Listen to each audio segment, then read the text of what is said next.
The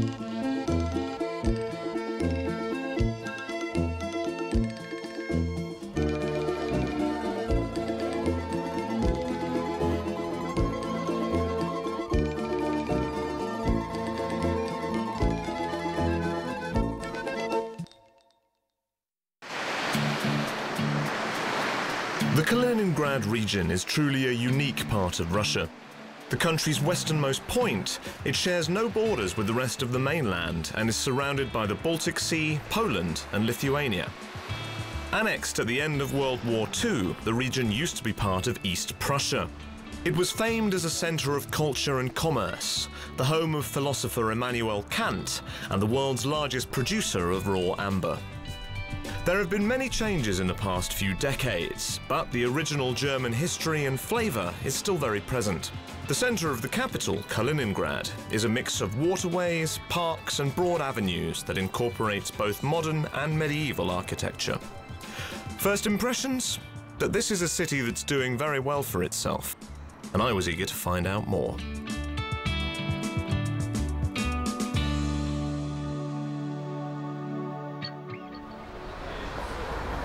So, I know that Kaliningrad is famous for its amber deposits and its amber souvenirs, but it turns out they might know one or two things about the amber nectar here as well. It starts well. Oh God, mimes. Hog in the limelight. What? And lots of love to begin everything. Wow. I was about to take a seat at one of Russia's premier cocktail competitions, with some of the finest barmen in the country battling it out behind the bottles.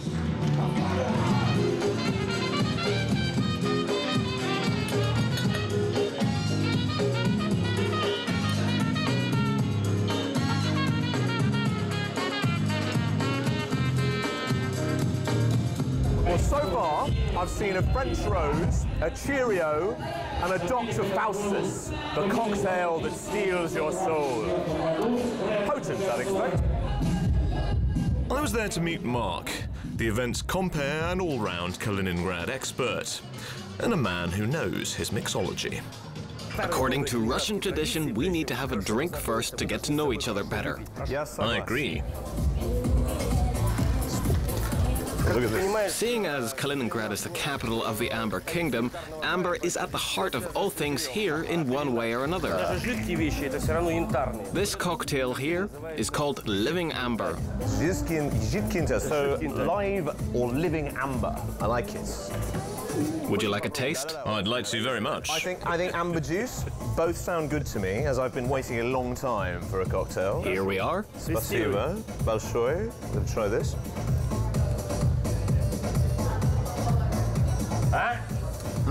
What do you think?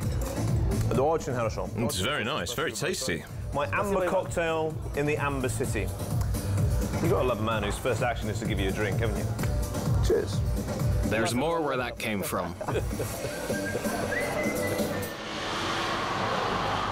With the party still in full swing, I arranged to meet Mark for a proper introduction to the city, starting with the memorial to its most famous son.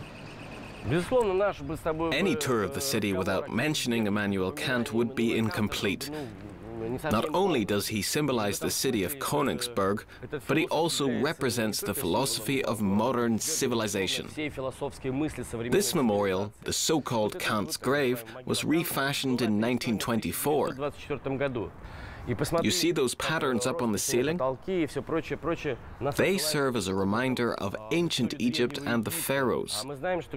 Considering that the pharaohs were thought to have contact with God, the architect of this memorial wanted to say that Kant's philosophy had a divine nature. And they're in a divine place at the foot of Kaliningrad's magnificent 13th century cathedral. Now, here we are at the cathedral's walls. See the medieval brickwork? It's uneven and looks a bit shaky. Yeah. Echoes of the city's German past combine with modern architecture throughout the city, and no more so than down one particular lane. This is 1812 Street, and it's really quite unique. This is where two cities meet, Kaliningrad and Königsberg. These houses represent the original Kaliningrad. They are the so-called Khrushchevki. They were built in accordance with a special design approved by Nikita Khrushchev. But do you know where he stole the idea from? Great Britain. And on this side of the street is Königsberg. That part of the house dates from the 19th century, and this is from the 20th. The two differ in style. That one represents pseudo-Gothic, while this one is Bauhaus, straight rectangular lines. What is special here are these railings. They were made on this very spot in Kaliningrad. Blacksmiths have told me these things are protected, and in turn they actually protect the whole district, because otherwise the place would be demolished.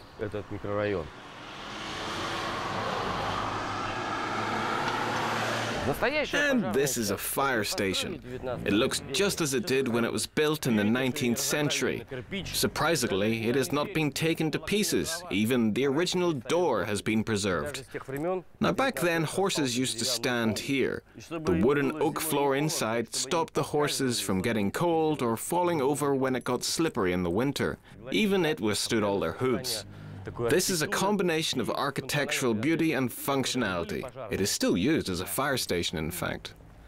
As Mark headed off, he recommended I visit the city's docks and check out one of Kaliningrad's most interesting tourist destinations. Now, I've been lucky enough to visit some great museums in Russia, but I have to say, I think that Kaliningrad has one of the finest in the whole country. It's called the Museum of the World Ocean, and it's a real treasure trove.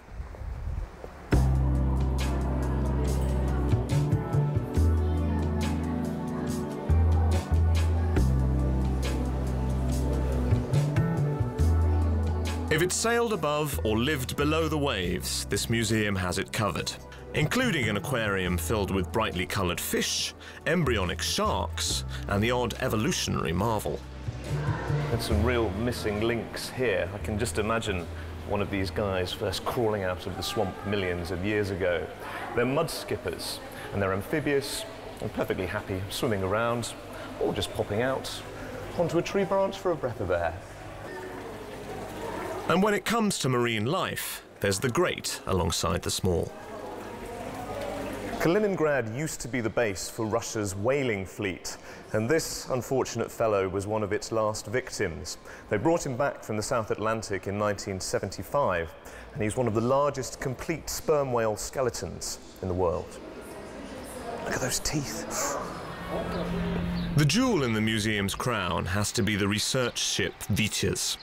Over 40 years, it covered 800,000 miles and visited 100 different ports, seeking out new species and information about the ocean depths. It may have made its last voyage back in 1979, but its ham radio is still more than capable of reaching out across the waves. CQ England West. CQ England West. Can I have a go? Microphone. Right. Sit down, please. This is Radio 2 Mike Whiskey Oscar from the research ship Vityaz in Kaliningrad. Anyone reading me?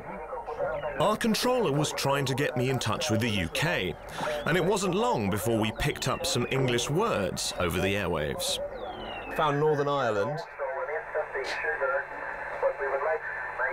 4:48. I think we're discussing oil rigs. Fantastic. Small world, eh? Very small world.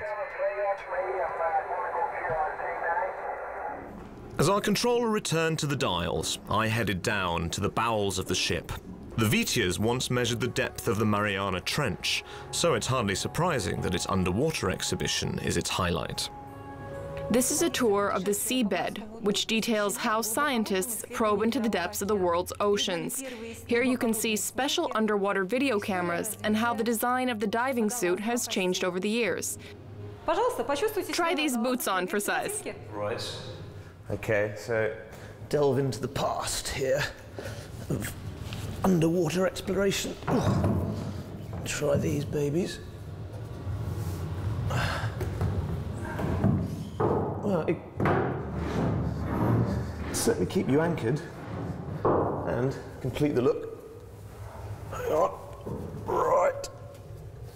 Oh, Very comfy it is in here. I think I like the modern diving equipment a little bit better.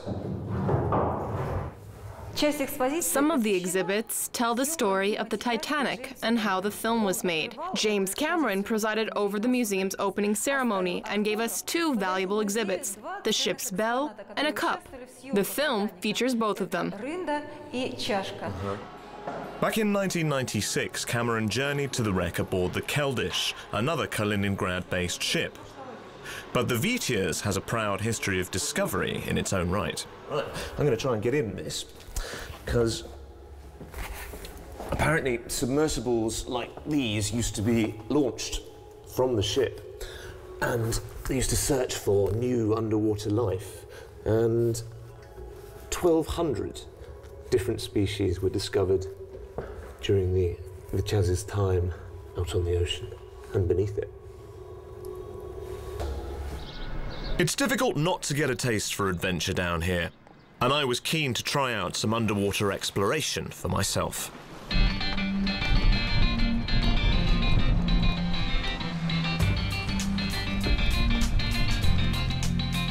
Sadly, a trip down to Titanic wasn't in the budget, but I did know where I could find a different wreck here in the Kaliningrad region. I just needed the right equipment. So, almost ready.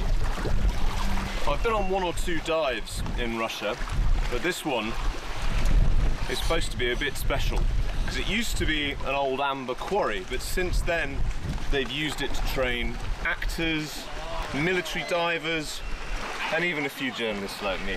So, fingers crossed, there's going to be one or two interesting things to see down there.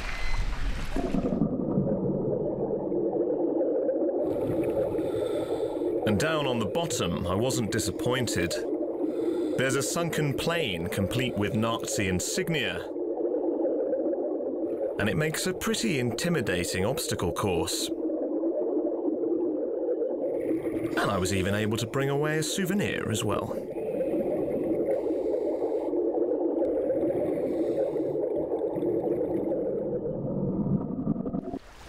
Now that is a great dive site. If only the clarity was a little bit better underwater, but I did notice one thing in particular. Look at that. Do you think James Cameron dropped it off the last time he was here? Back on dry land, it was time to take in some more of the local region and visit a poignant reminder of how modern Kaliningrad was founded. The Kaliningrad region came into existence at the end of the Second World War when it was annexed by the Soviet Union, and it was the scene of some fierce fighting from 1944 to 45. And here in the little village of Ruskoye, it's one of the few places in Russia where you can find a Soviet memorial next to a German war cemetery. Several hundred German soldiers have been reburied here from all around the region, with many taken from one of its fiercest confrontations. The fight for Fort Number 5 was one of the keys of the Battle of Königsberg. It lasted from the 6th to the 8th of April 1945, and the building's battered remains are just over the water here.